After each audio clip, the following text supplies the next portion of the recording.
ఉన్న బంగారాన్ని విడిపించి ఆ రోజు ఆన్లైన్ రేటుకే మేము కొంటాం. Sharma gold company. నమస్కారం, వెల్కమ్ టు సుమన్ టీవీ. నేను గీతాంజలి. ప్రస్తుతం మనతో పాటు ఇస్కాన్ నుంచి ప్రణవానంద ప్రభుజీ ఉన్నారు. ప్రపంచవ్యాప్తంగా ఎన్నో దేశాల్లో ఆ కృష్ణ భగవానుడి లీలల గురించి ప్రవచనాలు చెబుతూ ఎంతో మంది జీవితాల్లో మార్పును తీసుకొచ్చారనే చెప్పుకోవాలి ప్రణవానంద ప్రభుజీ గారు. ఎందుకు అనంటే ఎన్నో బాధలు మేము పడ్డామని, మా జీవితంలో కొన్ని మేము మార్చుకోలేకపోతున్నామని ఇబ్బంది పడేవాళ్ళు కేవలం వారి ప్రవచనాలు విని మార్పు చెందారు. ఆ కృష్ణుడి గురించి ఇంకా బాగా తెలుసుకోగలుగుతున్నారు. అలాంటి వారిని స్టూడియోకి ఆహ్వానించాము. అయితే ఇవాళ మనకున్నటువంటి కొన్ని సందేహాలని గురువుగారి మాటల్లో విని అవి నివృత్తి చేసుకుందాము. అలాగే ఎన్నో పర్వదినాలు కూడా రాబోతున్నాయి ప్రస్తుతం, వాటి గురించి కూడా వారి మాటల్లో విందాం. హరే కృష్ణ ప్రభుజీ. హరే కృష్ణ మాతాజీ. ఎలా ఉన్నారు? బాగున్నాం, మీరు ఎలా ఉన్నారు? చాలా చాలా బాగున్నాను. ఆ కృష్ణయ్య దయ వల్ల అంతా బాగున్నాం. మీరైతే చాలా బిజీగా ఉన్నారు, దేశ విదేశాలు వెళ్తూ ఉన్నారు. అక్కడ ఆ కృష్ణయ్య గురించి చెప్పటం కానీ, ఆ స్టేటస్లు అవి చూస్తాను కదా, భలే సంతోషం అనిపిస్తుంది. అంటే మీతో ప్రయాణం అనేది అప్పుడప్పుడు జరిగినా చాలా సంతోషం అనిపిస్తూ ఉంటుంది. పర్వదినమే శ్రీకృష్ణాష్టమి, అందరికీ ఇష్టమైన పండుగ. మరీ ముఖ్యంగా తల్లులకి బాగా ఇష్టం. ఎందుకంటే వాళ్ళ పిల్లల్ని చిన్ని కృష్ణయ్యలాగా తయారు చేసి కృష్ణయ్యే వచ్చాడు, ఇంట్లో ఉన్నాడు అన్నట్టుగా మురిసిపోతూ ఉంటారు. అలాంటి కృష్ణాష్టమి అసలు ఎలా జరుపుకోవాలనేది చాలామంది సందేహం. విగ్రహాలు పెట్టుకుంటాము, కాలు అడుగులు వేస్తాము, అంత దూరం నుంచి ఆయన వచ్చినట్టుగా ఆయనకి ఇష్టమైనటువంటి ప్రసాదాలు అవి పెడతాం. కానీ అసలు కృష్ణయ్యకి ఎలా చేస్తే ఇష్టం కృష్ణాష్టమిని, ఆ పండుగను మేము ఎలా జరుపుకోవాలి, అసలు కృష్ణాష్టమి విశిష్టత ఏంటి, ఈ వివరాలు చెప్పండి. భగవంతుడు ఎంత దయ కలగవాడు, ఎంత ప్రేమ కలిగిన వాడు అన్నదానికి ఒక ఉదాహరణ చెప్పాలి అని అంటే ఆయన ఈ ప్రపంచంలో అవతరించడం. ఇప్పుడు చూడండి, ఎవరైనా అన్ని రకాల కంఫర్ట్స్, అన్ని రకాల సుఖాలు ఉన్న ప్రదేశాన్ని వదిలేసి ఏదైనా ఆస్టియర్ ప్రదేశానికి వెళ్తారా? ఎవరు వెళ్ళడానికి ఇష్టపడరు. అందరూ ఎక్కడైతే బాగా ఉంటుందో అక్కడే ఉండాలనుకుంటారు. కానీ ఆయన వైకుంఠాన్ని వదిలేసి ఈ ప్రపంచంలోకి మళ్ళీ మళ్ళీ వస్తూ ఉంటారు. యదా యదా హి ధర్మస్య గ్లానిర్భవతి భారత. ఎక్కడైతే ధర్మాన్ని సంస్థాపన చేయాలో, ఎక్కడైతే తన భక్తులు తన కోసం ప్రార్థన చేస్తారో అక్కడ భగవంతుడు వచ్చేస్తాడనమాట. శ్రీకృష్ణుడు స్వయంగా ఈ భూలోకంలో ఆవిర్భవించారు. ఎవరికి ఆవిర్భవించారు? దేవికి వసుదేవుడికి. ఎంత ప్రేమ భగవంతుడికి అని అంటే, మీరు చూడండి, చాలా మందికి ప్రశ్న, అసలు భగవంతుడు ఎందుకు ఆవిర్భవిస్తారు, అసలు ఎందుకు ఆయన అవతారాన్ని స్వీకరించారు? ఒకసారి ఒక రాజుగారు వెళ్ళి ఒక ప్రశ్న అడిగారనమాట తన మంత్రి గారు. అయ్యా, ఎందుకు మీ దేవుడు అవతారాలు స్వీకరిస్తారు? మా ఆయన అయితే ఎప్పుడు స్వర్గంలో కూర్చొని అక్కడ నుంచి శాసిస్తారు, మీరెందుకు ఇన్ని అవతారాలు స్వీకరించాల్సి వస్తుంది? మీ భగవంతుడికి అక్కడ నుంచే పని చూడొచ్చు కదా అని అంటారనమాట. అప్పుడు ఆ మంత్రి గారు అంటారు, రేపు ప్రొద్దున రండి, ఒకసారి నది తీరానికి నేను చూపిస్తాను అని అంటారు. సరే అని రాజుగారు వెళ్తారు. నెక్స్ట్ డే ఒక పెద్ద బోట్ ఏర్పాటు చేసి ఉంటుంది. దాంట్లో చాలా మంది సైనికులు ఉంటారు, మంత్రులు ఉంటారు. ఈ రాజుగారిని రమ్మంటారు. సరే అని బోట్ ఇలా నది లోపల వెళ్తూ ఉంటుంది. బోట్ ఎప్పుడైతే నది మధ్యలోకి వచ్చేసారో రాజుగారి పిల్లవాడిని తీసుకెళ్లి నీళ్ళలో పడేస్తాడు.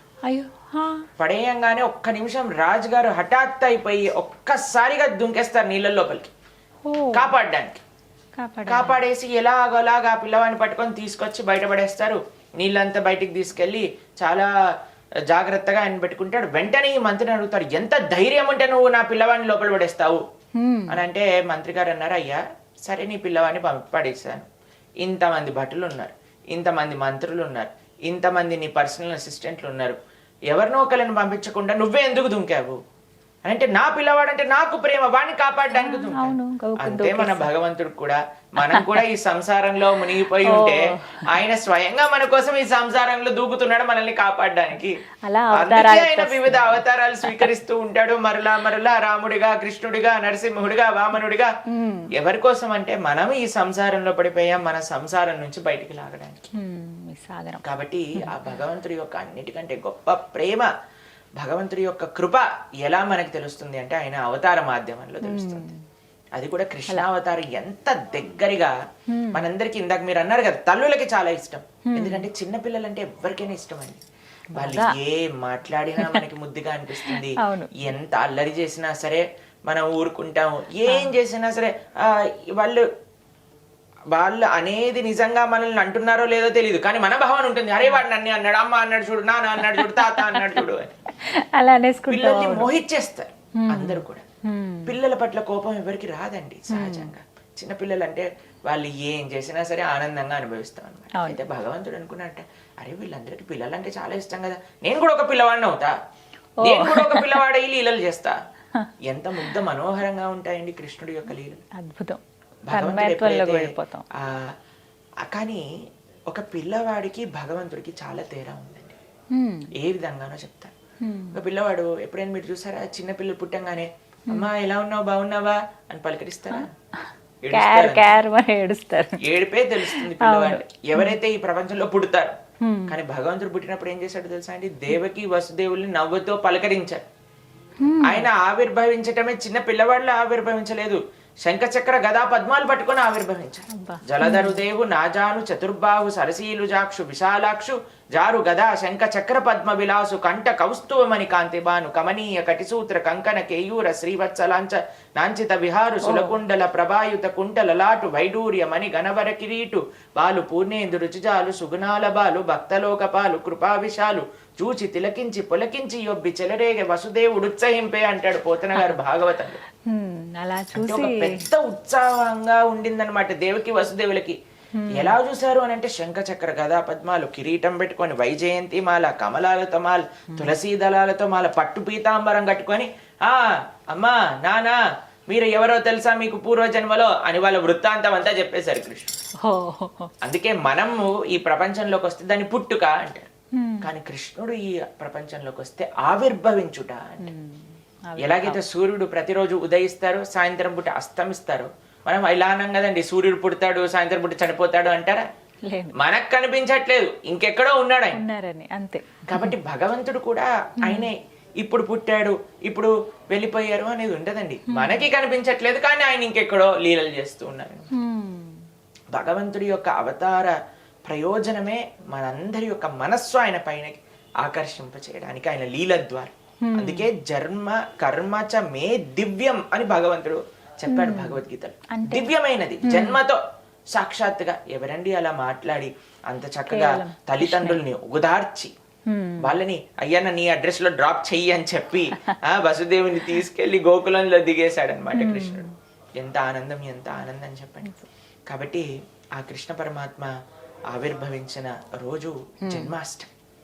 శ్రావణ మాసంలో వచ్చే శుద్ధ అష్టమి రోజు మనం జన్మాష్టమి చేసుకుంటాం. ఏం కావాలి భగవంతుడికి, ఎలా చేసుకోవాలి కృష్ణాష్టమి అని మీరు అడిగారు. భగవంతుడికి ఏం కావాలి ఆయన పెద్ద లిస్ట్ ఇచ్చేసారండి. అవునా? ఎలా జరుపుకోవాలండి మరి? మీరు ఒక పెద్ద విఐపి వస్తున్నారు అనుకోండి, ముందే వాళ్ళు లిస్ట్ పంపిస్తారు. ఇవి ఇలా ఇలా సిద్ధం చేసి ఉండాలి, ఇదే తీసుకుంటారు, ఇదే ఉండకూడదు, ఇవి ఉండకూడదు, ఈ పదార్థాలతో చేయాలి, ప్యూర్ ఆర్గానిక్ ఘీ యూజ్ చేయాలి, అన్ని ఆర్గానిక్ ఫార్మ్ ఇంగ్రీడియంట్స్ తోటే వంట చేయాలి, అవి ఇవన్నీ ఓ పెద్ద లిస్ట్ వస్తుంది అనమాట. తర్వాత ఇంత సెక్యూరిటీ గార్డులు ఇలా ఉండాలి, ఎవరు ఉండకూడదు, రోడ్ అంతా ఖాళీగా ఉండాలి. మన కృష్ణుడు చెప్పిన ఒక చిన్న నార్మల్ విఐపి ఒక మెయిన్ పర్సనాలిటీకే ఇంత పెద్ద పెద్ద లిస్టులు పంపిస్తారండి. అనంతకోటి బ్రహ్మాండ నాయకుడు ఎంత పెద్ద లిస్ట్ ఇచ్చాడో ఒకసారి ఆలోచన చెప్పనా? ఆయన ఏం లిస్ట్ ఇచ్చాడు? పత్రం పుష్పం ఫలం తోయం, ఈ 4 మాత్రమే ఇచ్చాడు. కృష్ణుడు అడిగింది 4. పత్రం పుష్పం ఫలం తోయం. అన్నిటికంటే చాలా ట్రికీ వర్డ్ ఒకటి యూజ్ చేశాడు ఆయన. పత్రం పుష్పం ఫలం తోయం యోమే భక్త్యా ప్రయత్న. ఈ 4 భక్తితో సమర్పించాలి. ఏంటి పత్రం అని అంటే తులసి దళములు కానీ ఏవైతే పత్రం ఉంటుందో ఆకులు, భగవంతుడికి ప్రేమతో ఒక్క చిన్న తులసి మనం వింటాం కదండి, రుక్మిణీదేవి ఒక తులసి దళంతో కృష్ణుడిని ఆకర్షింపజేసుకుంది.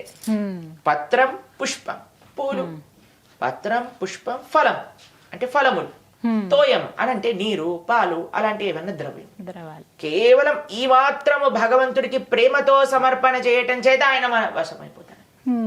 అది భగవంతుడి దగ్గర ఉండే ఒక అద్భుతమైన గుణం అండి. ఆయనకి ఏ ఆడంబరాలు అవసరం లేదు, ఆయన అడగరు. కానీ మనకి ఎంత ప్రేమ ఉంటే మనం అంత చేస్తాం కదండి.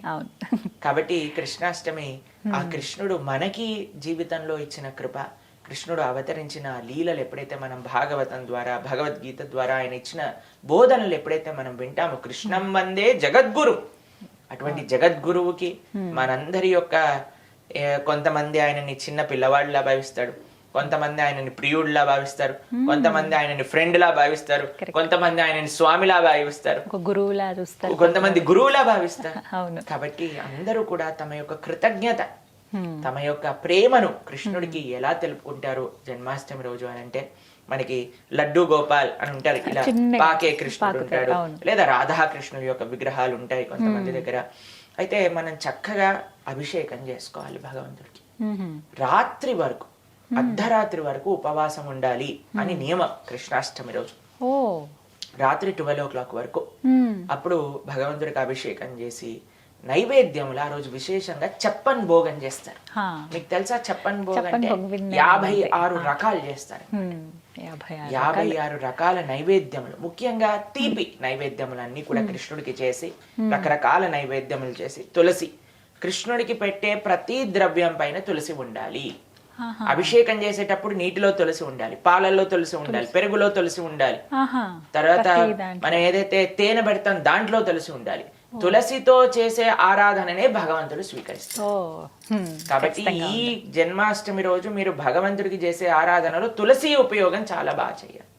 అటు అభిషేక ద్రవ్యముల పైన, అటు నైవేద్యాల పైన, దాని తర్వాత భగవంతుడికి తులసి అర్చన. భగవంతుడికి అలంకరణ అంటే చాలా ఇష్టం, మీ అందరికీ తెలుసు. కాబట్టి చక్కగా అలంకరించి ఉయ్యాల్లో వేస్తారు ఆ రోజు. ఉయ్యాల్లో పెట్టి చక్కగా ఉయ్యాలతో స్వామి సాత్వికమైన ఆరాధన అండి. మన సనాతన ధర్మంలో ఉన్నదే సాత్వికమైన ఆరాధన. అది ఎవరికైనా సరే సాత్విక ఆరాధననే పరమమైన ఆరాధన అని చెప్పి ఉన్నారు. కాబట్టి చాలా భగవంతుడికి ఎంత సాత్వికం అంటే, కొన్ని తులసి దళాలు పెట్టి, పుష్పములు పెట్టి, చక్కగా పూలతో అలంకరణ చేసి, స్వామికి చక్కగా పట్టు పీతాంబరాన్ని కట్టి, నైవేద్యములు, వివిధ నైవేద్యములు తయారు చేసి, మనకి శక్తి ఉన్నంత నైవేద్యములు తయారు చేసుకోండి.